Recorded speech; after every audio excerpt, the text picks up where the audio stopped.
NBA playoffs as the Los Angeles Lakers and LeBron James trying to take out Houston and get the sweep once again. No Kevin Durant.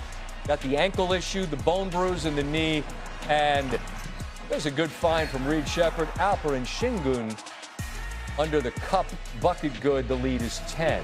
Amen Thompson, mid-range game, bucket good. It's an 8-point game. Jabari Smith Jr., the short miss, but there's Thompson.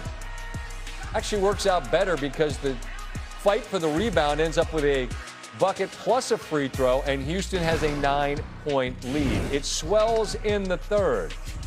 Good ball movement ends up in the hands of the shooter. Shepherd buries the three. It moves to 15. Then it's Thompson down the lane. Euro stepping off the window. The lead is 17. Stanford seems like if they get it to 18, they're going to put this thing to bed. Well, now it's 18. It's about to be 20. Sengun spinning with the left. You heard the and one scream. He was right. He had 19 and 6. Then Sengun down low, and you see him immediately grab his head. That's an elbow that led to a review and a flagrant 2 ejection, which earned him the gate and a wave bye-bye from KD. The win means that Houston might be able to say hello to him if he can get back on the floor. We're not done with the highlights here. Thompson with the rise to gather the pass. Not able to finish the alley-oop, but able to get the bucket. Thompson has a game-high 23. And we've seen some late-game chatter and shoving. Come on, Unc. We figure things out. LeBron James on what went wrong. Defense wasn't our problem tonight. It was our offense. Defense wasn't our problem. We turned the ball 23 times for 30 points. So, yeah, another turnover right there. So, 24. Yeah, 24. 24. So yeah, defense wasn't our problem. It was offense. Right, when you have a 3-1 lead and you're going home, are you able to feel comfortable? You don't want to be going home. There's no such thing as being comfortable until a series is done. No, and none of us are. A gentleman's sweep, perhaps. Rockets do avoid being swept in 4. No team in NBA history, as you are undoubtedly aware, has overcome a 3-love series deficit. The Lakers monstrous favorites to win, according to DraftKings Sportsbook. Game 5 Wednesday in Los Angeles. Joined now by Kendrick Perkins. The only guy that came to play tonight was DA. Yeah. This is what we've been looking for. 9 of 12, 1 of 1 from the free throw line, 10 rebounds. You only had 2 turnovers. This is the DA we were looking for. Yeah, everybody. Go ahead, Joe. Everybody else seemed a bit lethargic today, Uncle Ocho. Did. You know, I don't want to say satisfied because I think they understood, what was at stake. Meaning if they could close these guys out, but it's hard to close a team out, fellas. When they back against the wall, they like wild dogs out there. You hear me? Hey, yes. You give them a little life. Hey, they gonna play better. It's probably the best game they played all series. It is, but you said something very interesting, Joe. When you give them life, you got to jump on them and not give them a reason to play. They gave them a reason to play. Yeah. All of a sudden, you started turning the ball over. I don't know why. Marcus, how many times are you going to try to jump to throw the ball out of bounds and they're going to bring it back? Now, you've done that. That's about the 3rd or the 4th time you've done that. Yeah. At some point in time, you got to come to the realization, bro, you know what? The reward is not worth the risk. Right. LeBron had as many turnovers as damn near points. He had 9 assists, 8 turnovers, and 10 points. And he got that late in the ball game. He probably shouldn't even played any in the 4th quarter because they weren't coming back. Right. I could see if you had shown some signs of life at any point in time in the game, Joe, Ocho, and so you let him play, okay, I'm going to give you guys 5 minutes to try to cut this thing down to 10, and then we'll go from there. Right. But what had you seen? They couldn't make a 3. They couldn't make any shots. They just constantly turned the ball over. They shot good from the floor when they weren't turning it over. When you have 20 turnovers and with 5 minutes still to go in the 3rd quarter, you're not winning that game, period. It's going to be tough. You put so much pressure on yourself, man. I thought the Lakers would have, came out, Uncle Ocho, and really tried to put these boys away. But obviously, like I said, man, you give a young team like this who hadn't made shots this whole series, Uncle Ocho, now they started to make a few shots. What's going to happen? get excited, get confident. There you go. But also Uncle Joe, you know, we can't discredit goddamn the Rockets now, especially defensively. We talk about all the turnovers that the Lakers had, some on their own, but hell, crashing the goddamn boards. The defense that the Rockets played made the Lakers turn the ball over most of the time. There were a few occasions LeBron turned it over. There were a few occasions Marcus Smart turned it over. But the defense that they was playing, hell, they goddamn, I forgot young boy name. Nigga picking LeBron up 95 feet. Talking about 94, hey, but 94 feet, man. Let me get that. Let me get them cookies. Yeah, let me have that. Yeah, I feel you on that, Ocho. You definitely got to get a Rockets credit, bro. They came and they competed. I mean, at some point they was gonna have a pretty decent game, and tonight was their night. Yeah. Matter of fact, I think the Lakers was chilling. You hear me, Joe? Why they were chilling? Hey, corporations, sponsors, they had bills to pay. So we don't want to sweep this thing. We don't want to sweep this thing. Let's get these boys a game and extend it a little bit so we can keep making this money. I understand that. I'm not a conspiracy theorist. I'm just come on now. Money has to be made. Hey, listen, I agree with you because on about LeBron and them turnovers, them 8 turnovers. You know the disheartening thing is because you know he know better.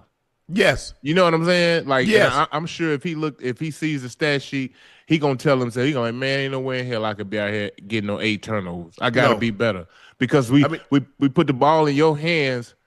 That just can't happen for them to win.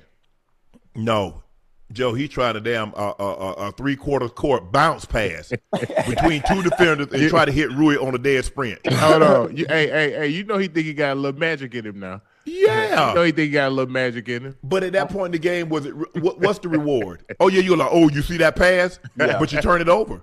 Yeah, but and the thing, look, you shoot 50%. You shot 81% from the free throw line, which isn't bad. You out rebounded the team, but you turned the ball over 23 times. The Rockets had 17 steals. Yeah, 17 steals. Yeah, defense. That's crazy. They were competing. Today, yes. Bro. And this is not to take anything, but the Lakers weren't competing. Nah. You can't tell me we've seen the Lakers over the last week since Saturday of last week. So it was 8 days. Yeah. You tell me at what point in game did you see them and you're like, oh man, they didn't compete like they did game 1, game 2. They damn sure didn't compete like they did game 3 because game 3 they was down 6 with under 30 and they came back and won. That is competing. Yeah. That performance that they put on today. Yeah. I don't know what that was. I mean, but all you did was give this team confidence. Now this team believe they can beat your ass. I mean, listen. Hey, Joe, Ocho, they're gonna catch hell closing. If they try to close, they're gonna catch hell on Wednesday night. You think so? Oh yeah, hell yeah. And KD playing Wednesday, huh? He probably is. He should be. Yeah. Hey. LeBron was probably tired, Uncle Joe. You think he was tired? Of course, because he came out trying to facilitate. He was trying to get everybody else going first, and then. Obviously the Lakers have been playing great. You got Luka and AR leading the way, and he didn't want to get in the way of that. And that's what I was telling you. I was like, man, he come out with this facilitating mode early. It's hard for him to kind of get in rhythm and get going when he need to. That's why the first 20-some games, he was averaging like 18, 20 points. Yeah. When it could have been a lot better. But I think the Rockets really feel like they can come back and win this series, fellas. Yeah, I'm telling you what I think they think. Obviously because they. Right, I'm saying if they feel like KD gonna be ready by Wednesday, man, that's a few days. KD gonna be ready. I think they really feel like if they can go to LA and get one just to bring it back to Houston. Yeah. Hey, Uncle, you said something interesting too, man. You said something interesting. You think about LeBron when he came out of high school. And where his game was, how his game has evolved to this point. And you just said something that I would think because he's so good at what he's done, being able to evolve, being able to adapt, to change and the way the game has changed. And as he's gotten older, his game has had to change along the way as well. And you said he's a rhythm guy, that he can't facilitate and just pick it up right away, that he has to have himself in the rhythm just to get going. You would think someone like him doesn't need that. Nah, it's hard. It's hard, Ocho. He needs to see a couple of shots go down early. Yeah. And then, he got, I think he had a couple of assists before he even took any shots. Yeah. And then he got a couple of shots, and then he went back to facilitating. He smoked another layup, kind of got him out of rhythm. He smoked 2 layups, got him out of rhythm. You're moving too fast. You're moving too fast. As a guy, if you're kind of like out of rhythm, you just need to see the ball go in. Yeah. And once he sees the ball go in, I was like, okay. Because I was like, okay, he's making his free throws tonight. I was like, okay, that's a good sign there. You're not clanking the free throws. And then for whatever reason, he just couldn't get anything to fall. His turnaround wasn't going. Then he get it back again, and he hit the side of the backboard. The 3 ball didn't fall for him. They were just out of sorts tonight. Yeah. And there's some, he should have been tired. 41 having to play 44, 45 minutes. Nah, that's more than any 41. Nobody's playing those kind of minutes and what was expected of him, because at the end, late in the ball game, you're going to have the ball in his hands. Yeah. So it's a lot on his plate. But give the Rockets credit. The Rockets, we're not getting swept. We're not going down without a fight. This is what Ime has been trying to compete. Yeah, that's it. Whatever happens, just compete. And let the chips fall where they may. Yeah. You see guys getting on the floor. You see guys getting in the passing lane. You see a lot of deflections. That means they were competing tonight. Yeah, and you don't see the Rockets out there with too much indecision on what it is they're trying to do. They're very decisive on their shot taking. You know what I mean? Being aggressive, attacking the guys on the offensive end, and defensively they just more physical on the pick and rolls, on the switches. They just trying to cause havoc, man. And to kind of go back to LeBron, it's like when he started the game, you can kind of tell what kind of night it's going to be for him, because if he's not assertive right away in them first 5 to 6 minutes, Uncle Ocho, you can tell he's just coming off pick and rolls just to pass. He ain't coming off to look to be aggressive or none of that. He's just coming off to make a play, make a pass. And it's kind of maybe it was fatigue that's kind of got him. I think these couple days of rest, a guy like that, obviously, arguably the greatest to ever play the game, the next game 5, he don't want to go back to Houston, bro. He knows the importance of it. Yeah, he knows. He's been in this situation. Remember what he said? Let's go get one. They got one, and say, hey, let's bring it back home. Game 5, hey, let's go to their place. We're gonna win Game 5 at our place. Yeah, we're gonna go back to their place. I mean, they won Game 5 in the Bay. Yeah, in Golden State. They brought Game 6 back. Now the pressure, all that pressure, is on Golden State. They don't want to come back. No, sir. And remember, no team has ever come back from 03. Yeah. Now, eventually, it's going to happen. We've only seen it in, I think, one sport. I think baseball. The Yankees was up 3-0 on the Red Sox. The Red Sox came all the way back. Because as you lose games, pressure, more and more pressure starts to mount. Yeah. You're like, damn, okay, they ended up getting one. Now they come back, they get another one in your place. Now you got pressure on you. They go back and get another one at their place. Like, oh, damn. Now we got a Game 7. We were just up 3-0, but guys, damn. Now it's one game and winner take all. They ain't got nothing to lose. But yeah, I agree with you, Joe. You could tell early on. He was coming off, he wasn't looking to get downhill. And maybe the 45 minutes took something out of his legs. Yeah. Maybe it took something out of his legs. Yeah. But I think you'll see more of an effort next game to get his ass downhill. He coming up that pick, looking to get downhill. And yeah, he might pass it, but it's going to be a lob to DA or Jackson Hayes, because he's going to look to put pressure on the defense. He's got to. He's got to. So they got, Uncle Joe, they got 48 hours of rest, right? Yes.